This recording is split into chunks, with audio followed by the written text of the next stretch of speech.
ร่วง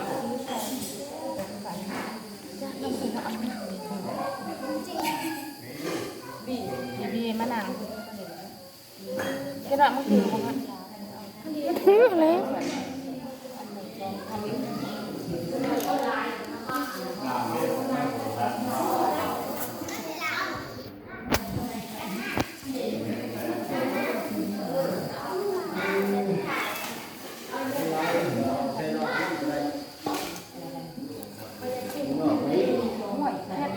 มันแหงค่าตีนกระยามันจะ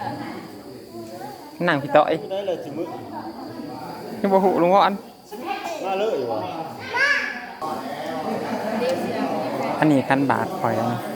คันบาทกับแต่กับพ่อเวทแล้วก็อันนี้เป็นหอเขา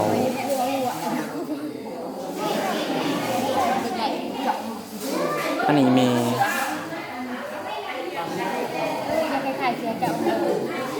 อันนี้เป็นไผ่เคยเสือดำเนี่ยอันนี้เป็นไผ่อันนี้สบีไง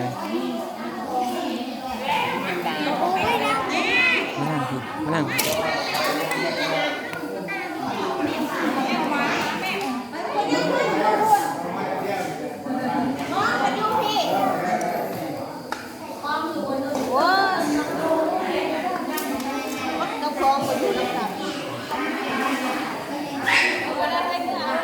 ฮะสิ้นเดือนไปแล้วมาก่อนก็เลิกง่ายก่อนก็มาเลย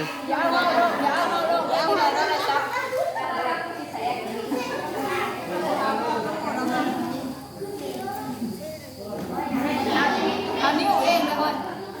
อันนี้ว่าหายน้ำอันนี้เราต้องกดหายน้ำรดข่อยยังมาหาเมอูบริสุทธิ์ค่ะว่าสู้อันทันแล้วเขากระปอเขาเมื่อก็ได้เขาว่าเจ้าผ่อนมือว่าจังเมื่อ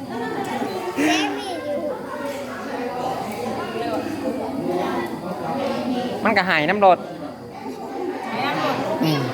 แม่ขึ้นจะบอกหายมากแต่ว่าแม่เขาบอกว่ามันผ่ามันนั่นนะผ่ามันนะ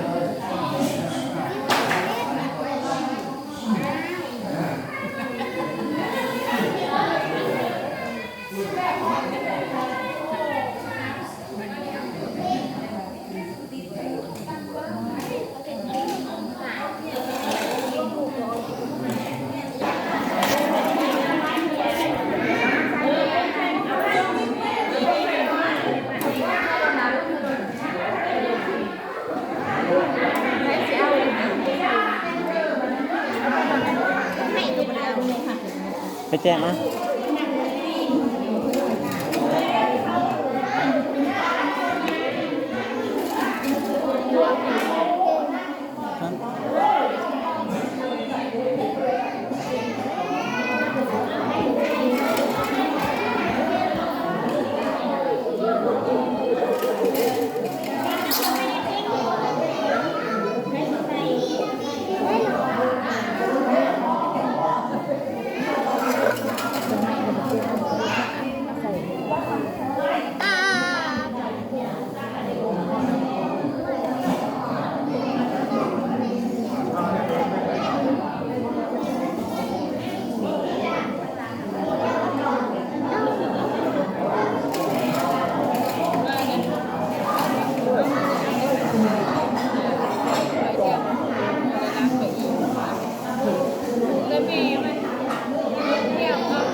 แม่เป็นใบมาอ่ะมันหายน้ำหลดเขาอยู่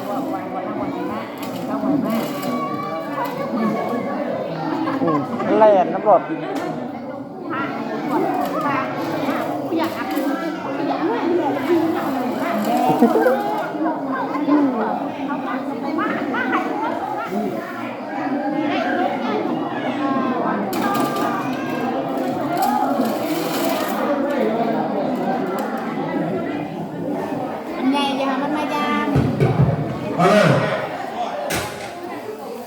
แล้ววางถูกแน่จับได้อย่าถ่ายด้วย คันมึงสมังงานต่อย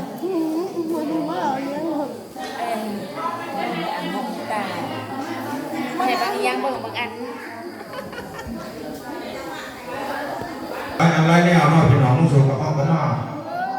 ถ้าโดดต้องดีกว่าเนาะพี่น้องเนี่ยคนนี้หลังเนี่ยนี่น้ำมันเคยเลี้ยงมาเนาะพระเจ้าบอกพระเจ้าป้าแบกหรือว่าได้หนึ่งน้ำเขาสื่อกันนี่เนาะ ชื่อปะเฮา ชื่อบ่แต่ละครอบครัวแต่ละเรื่องสร้างผมกระจอยก็หมดเรื่องชิ้นกระสอบ มันกระถารถสิเมื่อหาไม่อูสิเมื่อหาไม่อู พี่น้องแต่ไม่ได้กระจายใจเด้อสิบหาคำเพ่งสิบหาเดือนสิบเพ่งเนาะนอกจากนี้ก็จะพูดกับช้าเนาะคุณเดือนเกียงเดือนมีเดือนสามเดือนสี่มีทุกเดือนไอ้พี่น้องผู้น้องคนผู้น้องพี่น้องมันกระดอกแต่ละนอกเช่นน้ำพอไปพระราเนี่ยมันกับที่มีทุก ทำไมเขาสิพามาอีเปาะวะจัก นึ่งไปอีกทุกเก่าแต่ว่าแต่ละพี่ละเดือน ย่านแต่บ่ให้มาซะจ่อย จะมาบริการเข้าไปแล้วแต่เดือนสามเดือนสี่บ่หนอเงินที่จะคิดนะทั้งตัวกรรมอาจารย์พี่น้องห้องรับแยกเด้อพี่น้องเป็นตัวเป็นการเด้อพี่น้องขอซ้ำและ ถามบ่เดือน4พุ่นแหละ เขาไม่เผาโลดเขาอ่ะเผาโลดนั่นมันก็มีอีกเราจะพูดโลดนับตัว ทารถยื่นทารถน้ำข่อย แล้วก็ให้บัด ได้ซุ้มแล้วก็เป็นถังโลดนี่สิวจ้าว่าสิเดเมื่อเนาะ สิไปหาไม่อู จาก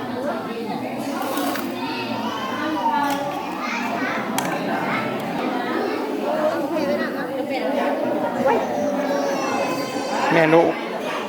แม่ลูกคู่นี้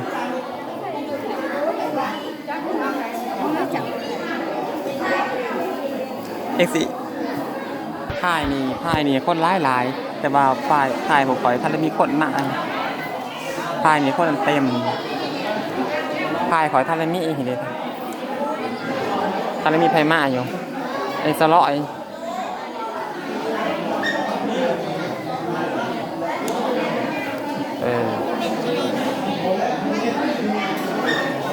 อันนี้ภายในอันนั้นภายแบบข้างนอกกันนะ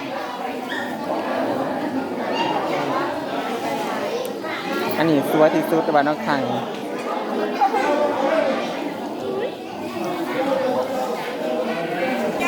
ติงพี่หมอนมาอยู่บ้านไปอยู่บ้านกรุงเทพฮะไปกับพีทแต่กัน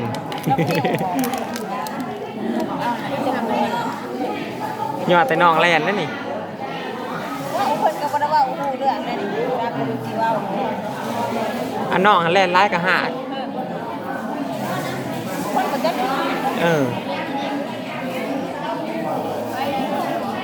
ฮะยังเกาะบอ